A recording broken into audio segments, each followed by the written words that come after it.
조선민주주의민공화국 최고인민회의 상임위원회 정령 제914호 주체 110일 2022년 3월 24일 송신 송화지구의 고리 동이름을 정함에 대하여 조선노동당 제8차대대가 펼친 웅대한 수도건설 구상에 따라 혁명의 수도 평양의 동쪽 관문에 주체조선의 국력과 발전상 사회주의 문명을 시비하며 위대한 김종운 시대 인민의 리상고리가 솟아올랐다. 송신 송화지구 1만 세대 살림집 건설이 1년이라는 짧은 기간에 훌륭히 완공되는 놀라운 건설 기적이 창조된 것은 조선노동당의 인민대중 제일주의 정치 이념을 심장에 새긴 건설자들의 높은 충성심과 헌신적 투쟁의 결과이며 우리 당의 건축미학 사상의 정당성과 주체적 자립경제의 잠재력, 당과 대중의 일심단결의 불가항력에 대한 뚜렷한 과시로 된다. 조선민주주의민공화국 최고인민회의 상임위원회는 송신 송화지구의 주체성과 민족성, 현대성이 철저히 구현된 대건축군이 형성된 것과 관련하여 다음과 같이 결정한다. 1. 송신 다리로부터 송화 원형교차로까지의 구간을 송화거리로 한다. 2. 송신 송화지구에 내오는 동 이름을 평양시 사동 구역 송신 1동, 송신 2동과 송화 1동, 송화 2동으로 한다. 3. 조선민주주의민공화국 내각과 해당 기관들은 이 정령을 집행하기 위한 실무적 대책을 세울 것이다. 조선민주주의민공화국 최고인민회의 상임위원회 평양. 조선민주주의민공화국 최고인민회의 상임위원회 정령 제915호 주체 110일 2022년 3월 24일 평양시 사동구역의 일부 동 이름을 고침에 대하여 조선민주주의민공화국 최고인민회의 상임위원회는 다음과 같이 결정한다. 1. 평양시 사동구역 송신 1동, 송신 2동, 송신 3동을 사동 1동, 사동 2동, 사동 3동으로 송화 1동, 송화 2동을 송류 1동, 송류 2동으로 고친다. 2. 조선민주주의민공화국 내각과 해당 기관들은 이 정령을 집행하기 위한 실무적 대책을 세울 것이다. 조선민주주의민공화국 최고인민회의 상임위원회 평양. 위대한 소령 김일성 동지 탄생 118세에서 의미에서 절세위인에 대한 우리 인민과 진보적 인류의 다음없는 경모심이 뜨겁게 분출되고 있는 속에 수도 평양에서 제32차 4.5리 봄 친선예술축전이 진행되게 됩니다. 국제통신으로 보내온 세계 여러 나라 예술단과 예술인들의 공연록화 편지물들이 출품되는 이번 축전에는 비범한 예지와 령도력, 거창한 혁명 실천으로 자주시대를 개척하시고 인류가 나아갈 길을 환히 밝혀주신 위대한 수료님과 위대한 장군님의 볼세출의 위인상을 높이 칭송하고 길이 존해가려는 진보적 인류의 한결같은 지향과 염원을 감명 깊은 예술적 화폭으로 펼쳐 보이게 됩니다. 축전에는 수십 개 나라의 이름 있는 국제 국내 콩쿨 수상자들과 관록 있는 명배우들로 구성된 예술단, 무용단, 교예단 그리고 해외 동포 예술단들이 참가합니다. 축전 조직위원회에서는 각 예술단체들에서 보내온 송악과 기악, 무용, 교예 등 다채로운 예술공연 녹화 자료를 심사하고 조별 공연과 단독 공연, 종합공연 형식으로 편집해서 조선중앙텔레비전으로 방영하며 축전 진행 정령과 심사 결과를 조선예술을 비롯한 인터넷 홈페이지들에 게재하기로 했습니다.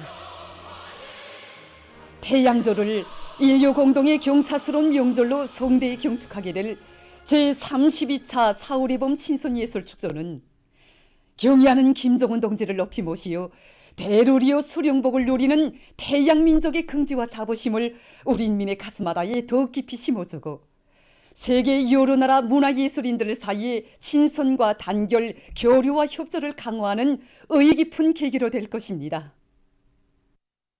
위대한 김정은 동지 따라 새로운 승리를 향하여 앞으로 필승불패의 사회주의 보루를 억척같이 다지자.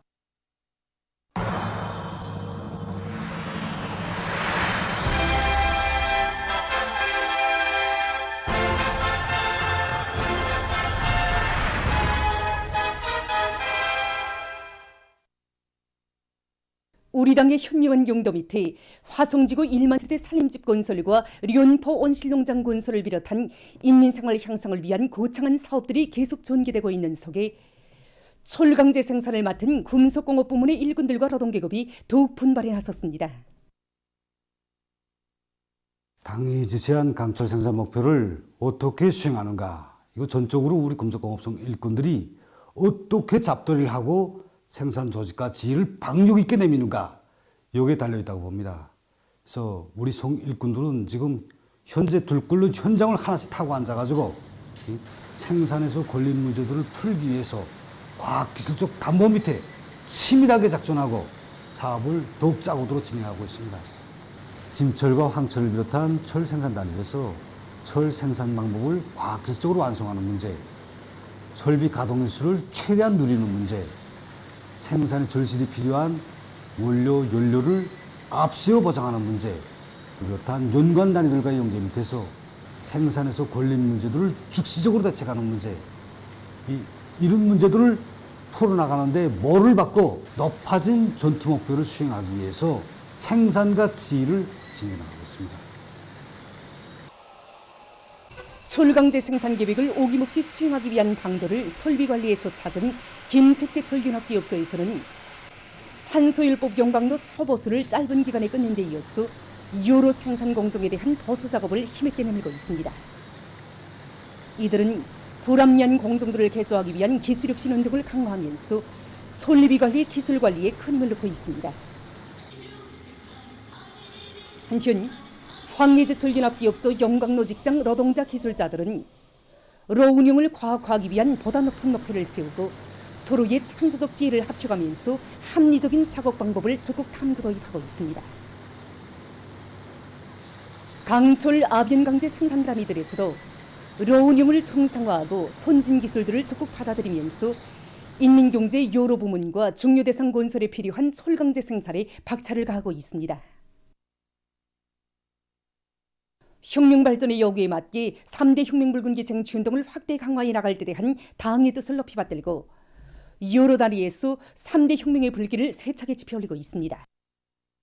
얼마 전 이중 3대 혁명불군기 칭호를 수여받은 서포 닭공장에서는 사상혁명을 앞세우면서 기술 문화혁명을 다 같이 밀고 나갈 때 대한 3대 혁명 수행의 원칙적 요구를 단위 실정에 맞게 구현해 나가고 있습니다. 우리가 이중 3대 혁명 불군기를 골기하면서 첫자리에 놓은 것이 뭔가 하면 지난 시기 3대 혁명 불군기 쟁취운동 과정에 얻은 좋은 경험, 사상혁명을 앞세워 대중의 중심력만 발동하면 못할 것이 없다. 바로 이것이었습니다. 그래서 혁명사설 교양실을 비롯한 교양 거점들부터 인식 효과가 크고 교양적 우위가 있게 새로 잘 꾸리고 그 운용을 정상화하고 있습니다. 그렇게 해서 정화분들이 우리 인민들에게 더 많은 고기와 알을 먹이시려고 빈터나 다름없던 돌박산 기술계에 자리 잡은 우리 공장을 찾으신 그날로부터 80거령에 이르기까지 6차례나 찾아오시오 몸소 닭 우리 자리에서 잡아주시고 냄새나는 지렁이 소식장과 닭 우리들 돌아보시면서 생산을 누릴 방도를 운운해 주시던 오베이 수령님이 불멸의 로고를 늘 심장에 새겨 안고 일하도록 하였습니다. 인민을 위한 복무정신을 안고 무리를 쓰고 이약하게 노력한다면 얼마든지 생산을 늘릴 수 있다고 하신 위대한 장군님의 유훈을 받들어 공장에서는 3대 혁명 서전들의 역할을 높이고 정업원들을 발동해서 대중적 기술혁신 운동의 불길을 세차게 지펴 올리고 있습니다. 이 과정이 닭 사양 관리에서 매우 중요한 여러 가지 능률 높은 장치와 설비를 개발 도입한 것을 비롯해서 생산에서 제기되는 기술적 문제들을 자체의 기술 역량에 의거해서 해결하는 성과를 거두었습니다. 한편 정보산업성 중앙빗솜유통신관리소에서도 3대 혁명불군기 쟁취운동을 힘있게 벌려 최신 현대화 시련에 적극 맞이하고 있습니다. 나라의 신경을 맡은 우리가 발전 현실에 따라서지 못한다면 우리 사회적 전진 속도가 그만큼 떨어진다는 이런 관점으로부터 우리는 기술혁명성에 뭐를 박았습니다. 그래서 여기서 기본 고려는 두 가지로 정했는데 기술 일꾼들만 통신현대를 갖는가, 또 언제까지나 통신보장이 필요한 설비 자재 부속들을 남에게 우선하겠는가, 이 두 문제를 해결하는 데 달라붙기로 했습니다. 그래서 그 과학기술 보급소를 통한 새기술 지식 보급과 최신 현대에 이바지한 여러 단위들의 경험 소개를 비롯한 과학기술 지식 보급 사업, 또 기술자 기능공들의 급수를 높이는 사업을 정상적으로 청와대책하면서 종업원들을 원격 교육책에 적극 망라시켰습니다. 이 과정에 10여 건의 새 기술 혁신안들과 창의과안들을 적극 받아들여 나라의 비섬유 통신망 체계를 기술적으로 원만히 담보할 수 있게 되었습니다. 25일 현재 세계적인 감염자 수는 4억 7,930만여 명, 사망자 수는 613만 7,800여 명으로 증가했다고 합니다. 지금 세계적인 전염병 전파 상황을 보면 아시아에서 오미크론 변이 비루스의 확산으로 해서 형세가 계속 악화되고 있습니다.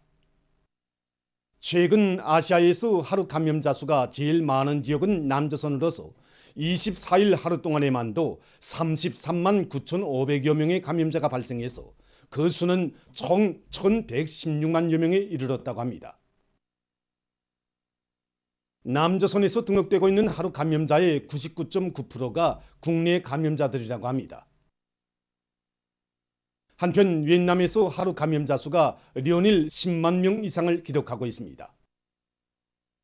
이 나라에서는 지난해 말까지만 해도 1만여 명이었던 하루 감염자 수가 불과 석 달도 안 되는 사이에 10배 이상 뛰어올라 3월 16일에는 최고 18만여 명을 기록한 데 이어 지금까지도 계속 10만 명 이상의 하루 감염자 수가 기록되고 있습니다.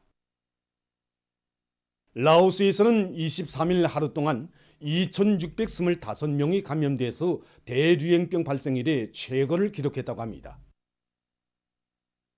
한편 중국에서 오미크론 변이 비루스로 인한 신형 코로나 비루스 감염증의 급속한 전파를 억제하기 위해서 방역 사업을 보다 강화하고 있습니다.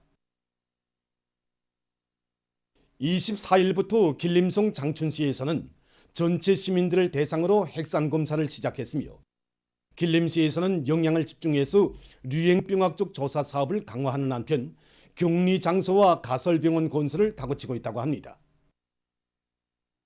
길림성 위생건강연체는 앞으로 지역별 급수별로 관리 통제 조치를 계속 실시하고 인원의 유동과 밀집을 엄격히 통제할 것이라고 밝혔습니다. 베이징시에서는 신형 코로나 비루스 감염자가 늘어나고 있는 것과 관련해서 수입 냉동식품에 대한 방역 체계를 확립하고 4월 1일부터 검사소들에서 식품들을 검사하기로 했다고 합니다. 인디아의 남부 도시에 있는 어느 한 상점에서 23일 화재가 일어나 인명피해가 났다고 합니다. 화재는 밤에 일어났는데 전기선이 단락되면서 제품들에 불이 당겨 상점 건물이 화염에 휩싸였다고 합니다. 사고로 11명이 목숨을 잃고 4명이 부상을 입었다고 합니다. 얼마 전 미국의 오클라호마주의 남부에 있는 어느 한 도로에서 달리던 승용차가 앞에 서 있던 연결차를 들이받는 사고가 발생했습니다. 사고로 승용차에 타고 있던 6명의 학생들이 목숨을 잃었다고 합니다. 보도를 마칩니다.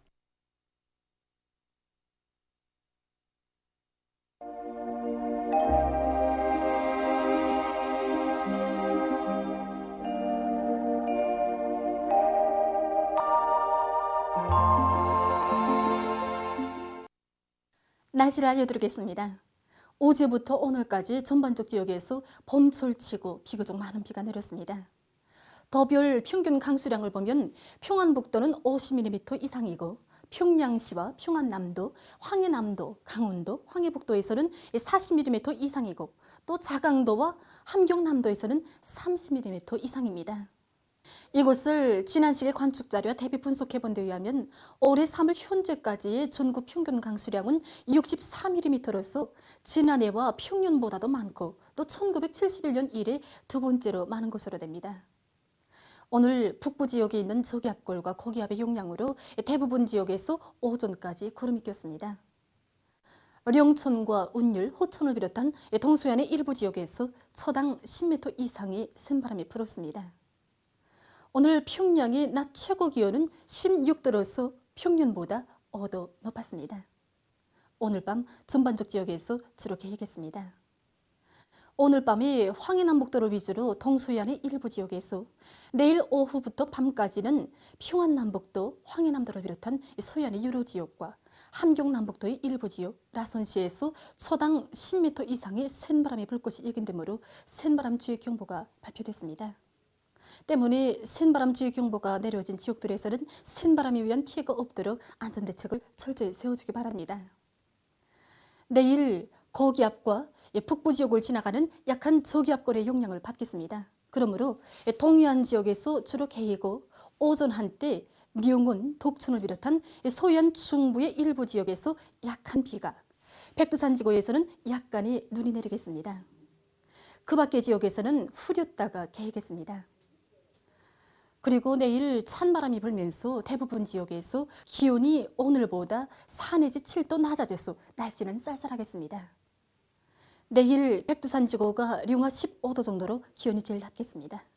그리고 홍원지방이 16도 정도로 기온이 제일 높을 것으로 봅니다. 그럼 지방별 날씨를 알려드리겠습니다. 평양시 북서풍이 3 내지 6m로 불다가 5 내지 8m로 불고 아침에 흐렸다가 개겠습니다. 내일 아침 최저 기온은 3도, 내일 낮 최고 기온은 9도 정도로 예견됩니다. 백두산미령 북서풍이 3 내지 6m로 불고 오전 한때 약간의 눈이 내린 후 점차 개겠습니다. 해산시 북서풍이 3 내지 6m로 불고 흐렸다가 오후부터 개겠습니다. 강계시 북서풍이 3 내지 6m로 불고 흐렸다가 오후부터 개겠습니다. 총진시 북서풍이 3 내지 6m로 불고 주로 개겠습니다. 함흥시 북서풍이 3 내지 6m로 불고 주로 개겠습니다. 원산시 북서풍이 3 내지 6m로 불고 주로 개겠습니다. 신의주시 북서풍이 3 내지 6m로 불다가 5 내지 8m로 불고 새벽에 흐렸다가 개겠습니다. 평성시 북서풍이 3 내지 6m로 불다가 5 내지 8m로 불고 아침에 흐렸다가 개겠습니다. 사리온시 북서풍이 5 내지 8m로 불고 아침에 흐렸다가 개겠습니다. 해주시 북서풍이 5 내지 8m로 불고 아침에 흐렸다가 개겠습니다. 개성시 북서풍이 5 내지 8m로 불다가 7 내지 10m로 비교적 강하게 불고 아침에 흐렸다가 개겠습니다. 다음은 바다날씨입니다. 내일 조선동해에서는 남서풍이 7 내지 10m로 불고 물결은 0.5 내지 2m로 일겠으며 주로 개겠습니다. 내일 조선 서해에서 주의 경보입니다. 조선 서해에서는 남서풍이 7 내지 10m로 불다가 오전부터 북서풍이 10 내지 15m로 강하게 불고 물결은 0.5 내지 2m로 일다가 2 내지 3m로 높겠으며 주로 개겠습니다. 모레 조선동해에서는 남서풍이 7 내지 10m로 불고 물결은 0.5 내지 2m로 일겠습니다. 조선 서해에서는 남서풍이 7 내지 10m로 불고 물결은 0.5 내지 1.5m로 일겠습니다. 내일 조선 서해에서 센바람과 높은 물결에 의한 피해가 없도록 수산과 해운부문에서는 철저한 안전대책을 세워주기 바랍니다. 날씨를 알려드렸습니다.